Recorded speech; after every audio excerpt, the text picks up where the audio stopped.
చదవరు, ఆఫీసర్ల పిల్లలు చదవరు, లక్షల మంది పిల్లలు కూడా చదవరు. ఇలా చదివేది ఎవరంటే మా అసలు గరీబుల పిల్లలు చదువుతారు. కాబట్టి దీని గురించి చర్చ రావద్దు. చచ్చిపోయినా పర్వాలేదు. చిల్డ్రన్స్ డే పిల్లల దినోత్సవం, బాలల దినోత్సవం నవంబర్ 14వ తారీఖు ఈ పిల్లలను తీసుకొచ్చి నువ్వు మాకు అసెంబ్లీ చేయాలి. ఎందుకంటే దీని మంత్రివి నువ్వు రేవంత్ రెడ్డి గారు. దీని మంత్రిత్వ శాఖ నీ దగ్గర ఉంటది, కానీ వీళ్ళని తీసుకురావు. కార్పొరేట్ స్కూళ్ళకి వెళ్ళి తీసుకొస్తావు, పెద్ద పెద్ద స్కూళ్ళకి వెళ్ళి తీసుకొస్తావు, చైతన్య కాలేజ్కి వెళ్ళి తీసుకొస్తావు, నారాయణ కాలేజీకి వెళ్ళి తీసుకొచ్చి వాళ్ళతో ప్రదర్శన చేపిస్తాం మాకు అసెంబ్లీ. ఎందుకు? వాళ్ళంటే మంచిగా మంచి తిండి తిని ఉంటారు. వీళ్ళంటే పక్క చిక్కు ఉన్నారు, ముఖం పాడుబడ్డ ముఖాలు ఉన్నాయి, ఎండిపోయి ఉన్నారు, తలకు హాస్పిటల్కి ఛార్జెస్ ఇస్తలేవు కాబట్టి తలకు నూనె పెట్టుకోరు, టేస్ట్ పైసలు ఇవ్వవు, బ్రష్లు కొనియవు. వీళ్ళు వచ్చినా పర్వాలేదు. ఎందుకు? పేదోళ్ళు గరీబోళ్ళు వీళ్ళు ఏమైపోతే నాకేంది అనేది ఒక దూరాహంకారం. ఈ రోజు పిల్లలు ఈ మరణాల వరకే ఆగుతున్నాయా? లేదు, నారాయణ చైతన్యులు కూడా చచ్చిపోతుండ్రు, ఆత్మహత్యలు చేసుకుంటున్నారు. ఎందుకు చేసుకుంటుండ్రు? నువ్వు ఒక విద్యాశాఖ మంత్రి, నువ్వు ఎప్పుడైనా ఏ రోజైనా ఒక్క రాజధానికి పోయినావా? ఒక్క రోజు ఎందుకు చచ్చిపోతున్నావు పరిశీలించినావా? నేషనల్ ఉమెన్ కమిషన్, రాష్ట్ర ఉమెన్ కమిషన్ వాళ్ళు దాదాపు కాలేజీలు అన్ని తిరిగిండ్రు. దాని మీద ఏం యాక్షన్ తీసుకున్నారు ఇవాళ కనిపించది. ఈ రోజు అల్లు అర్జున్ గెలవనికి ఆయన తోటి సినిమా యాక్టర్లు పోయి పరామర్శిస్తుండ్రు. వాళ్ళు ఒకటి కలుసుకుంటారు, ముద్దాడుకుంటారు, తన్నుకుంటారు. నీకెందుకు పోయా? నువ్వు పోయి పిల్లలను చచ్చిపోతే ఒక కాలేజ్ కన్నా నువ్వు పోయినావా? ఒక స్కూల్ కు నువ్వు పోయినావా? నువ్వు మంత్రిత్వ శాఖని దగ్గర పెట్టుకుంటావు, సోషల్ వెల్ఫేర్ మంత్రిత్వ శాఖని దగ్గర పెట్టుకుంటావు, ప్రైమరీ ఎడ్యుకేషన్ ని దగ్గర పెట్టుకుంటావు, స్కూళ్ళ విద్యని దగ్గర పెట్టుకుంటావు, కాలేజీల విద్యని దగ్గర పెట్టుకుంటావు. ఇంతమంది పిల్లలు దవాఖానాలలో ఉంటే, హాస్పిటల్లో ఉంటే చచ్చిపోతే ఒక్కసారన్నా నువ్వు పోయి పరామర్శించినవా? ఒక్కసారన్నా పోయి వాళ్ళని దర్శించినవా?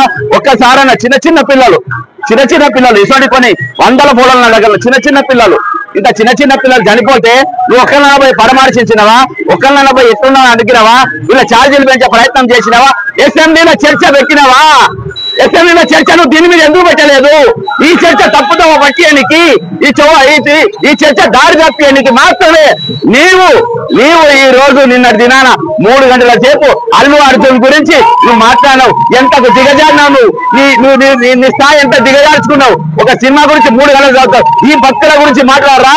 ఈ భక్తుల గురించి చర్చించరా? ఈ భక్తుల గురించి ఇలా మెచ్చార్జీలు పెంచాల్సిన అవసరం లేదా? హాస్టల్ మంచిగా చేయాల్సిన అవసరం లేదా? వీళ్ళకి మంచి తిండి పెట్టాల్సిన అవసరం లేదా? మంచి విద్యను అందించాల్సిన అవసరం లేదా? మంచి టీచర్లను పెట్టాల్సిన అవసరం లేదా? టీచర్లను మంచిగా జీతాలు ఇవ్వాల్సిన అవసరం లేదా? వాచ్మెన్ పెట్టాల్సిన అవసరం లేదా? వాడలను పెట్టాల్సిన అవసరం లేదా? ఇంత భయంకరంగా ఈరోజు బహుజనుల గురుకులాలు విద్య ఈ విధంగా ఉండాలి. దానికి ఎవరు బాధ్యులు? నువ్వు బాధ్యులు. ముఖ్యమంత్రి రేవంత్ రెడ్డి గారు ఒక బాబు చచ్చిపోతే 100% మాకు ప్రగాఢ సానుభూతి ఉంది, వాళ్ళ న్యాయం చేయమని మేమే అడిగినాం. కానీ అసెంబ్లీలో చర్చలు గంటలు ప్రజా పైసలతోని ఈరోజు సినిమా యాక్టర్లను విమర్శించడానికి, ప్రొడ్యూసర్లను విమర్శించడానికి గంటలు సమయం వేచించినవే. వీళ్ళ బతుకులు మార్చడానికి నువ్వు ఎందుకు చర్చ పెట్టలేదు రేవంత్ రెడ్డి గారు? ఎందుకు పెట్టలేదు? ఎందుకంటే వీళ్ళ బతుకుల విలువ లేదా? వీళ్ళ బతుకులకు అమ్మనైనా లేరా? వీళ్ళు బతకద్దా? వీళ్ళ కుటుంబాలు లేవా? వీళ్ళు పైకి రావద్దా? వీళ్ళు డాక్టర్లు కావద్దా? వీళ్ళు ఇంజనీర్లు కావద్దా? వీళ్ళు కలెక్టర్లు కావద్దా? కావద్దు. ఎందుకు కావాలి? నేను 29 జీవో అందుకనే తెచ్చిన. వీళ్ళు ఎవ్వరు కానికి వీళ్ళేరు. వీళ్ళు అట్టిపల్లే అమ్మాలి, పళ్ళ దుకాణం పెట్టుకో, పళ్ళ దుకాణాలే అమ్మాలి, చెప్పులే కుట్టుకోవాలి. ఇలా రావద్దు. అది నీ దృష్టి. అందుకనే వీళ్ళని పట్టించుకుంటలేవు, వీళ్ళ శాఖని దగ్గర పెట్టుకుంటావు. కనీసం ఇప్పుడు ఇంకో వారం రోజులు సమయం ఇచ్చిందట. ఈ వారం సమయం అన్నా మీరు వీళ్ళ బతుకులు మంచిగా చేయాలి, వీళ్ళ స్కూళ్ళు బాగా చేయాలి.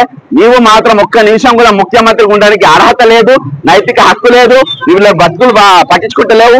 ఈ రోజు వీళ్ళ చర్చ తప్పుదోవ పట్టియనికే, వీళ్ళ చర్చను దాడి మరలించడానికే నీవు నిన్న అసెంబ్లీలో 3 గంటలు ఒక అల్లు అర్జున్ గురించి చర్చించడానికి సమయం తీసుకున్నావు. దిగజారిపోయినావు. దిగజారిన ముఖ్యమంత్రి ఈరోజు తెలంగాణ ఉన్నారనడానికి మరొక ఉదాహరణ.